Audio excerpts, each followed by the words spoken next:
iHeart Podcasts. Hear more Gold 101.7 podcasts, playlists, and listen live on the free iHeart app.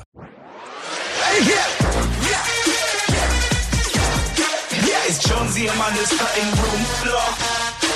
It's Jonesy Amanda's cutting room floor.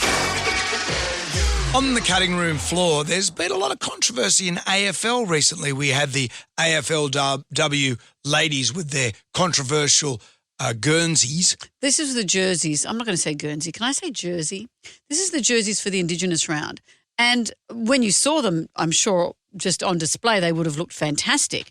There was an orange semicircle at the base of the shirt on the back with a tree growing. But when everyone's wearing it, it looks like they've all got... Looks like the dacks have come down. Their dacks have come down, like they've got bricky plumber's cleavage. Yeah. There's also the Dave Hughes controversy. Paul Hughesy was playing an AFL Legends game and got cleaned up, punctured his lung, broke 3 ribs. Is that controversial or just bad luck? I don't think it's controversy. I think it's just one of those terrible things. Yeah.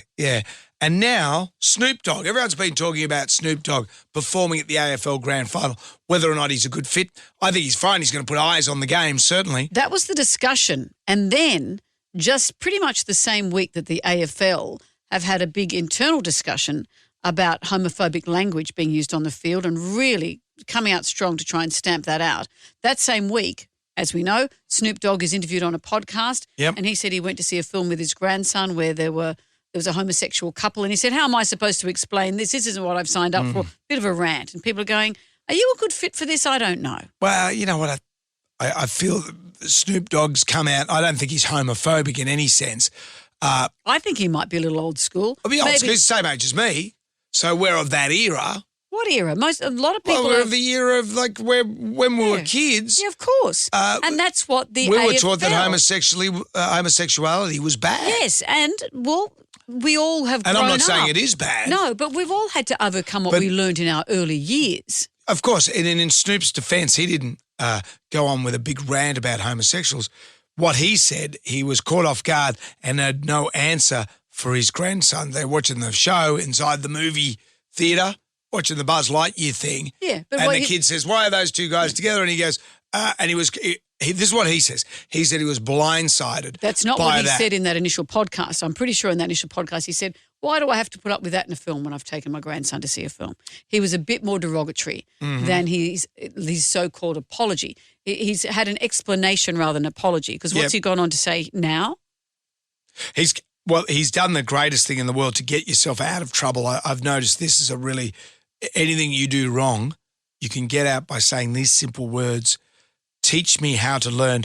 I'm not perfect. Yeah. Teach me how, and he said, I've got a lot of gay friends and they sent me a lot of love. Yeah, but teach me how to learn. Yeah. I'm not perfect. That's the thing. That's where you say, I need to do better. Yeah. And people instantly go, oh, Snoop, you're all right. Yeah. That's good. You could do anything and teach me how to learn. I want to do better. Yeah. And people go, oh, yeah, okay. Well, at some point you can't defend yourself. You have to lie in a ditch and let the fire roll over you. You have to let the fire of opinion roll over you. Do you think though they'll cancel Snoop?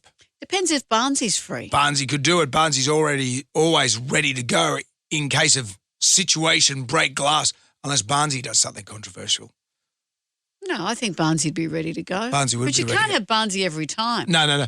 But Snoop, though, they would have paid some sort of deposit, surely. There'd be a deposit.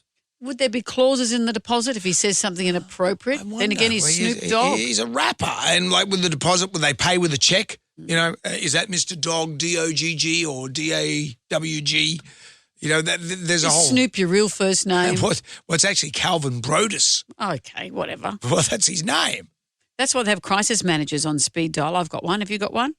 No. Well, should I? Should.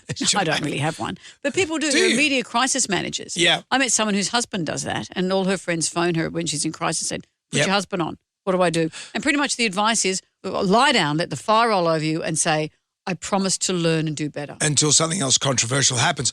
Case in point, remember we had Doc Neeson for our Backyard Jam series. He was the pioneer of that as it came to pass. And luckily for us, it was before social media. But Doc came along a bit inebriated, tongue-pashed the mum of the house, said inappropriate things to the daughter, told the son to F off, picked a fight with the dad. Yeah. Dad was going to call the police. And I said, well, it is. He is a rock star. And You've had a rock blessing why these things have happened. so the next day I got a call from the management of the radio station. What the F happened with Doc Neeson at Heathcote last night? And I explained, the guy wants to call the cops. He wants to go to the newspaper. And I went, oh, God. So then he hung up. And then about 40 minutes later, calls back, everything's okay. We've just found Todd McKenny in a park with no pants on. Todd took one for the team. Todd took one because Todd at the time was working at Mix FM, which was part of our network. And that's KISS these days. He could say he didn't have his pants on because he was lying down letting the fire roll over him. That's what you do. Just let the fire roll over you. That's all you got to do. Okay, mother, that's it for today. Come back tomorrow for more of Jonesy and Amanda's cutting room floor.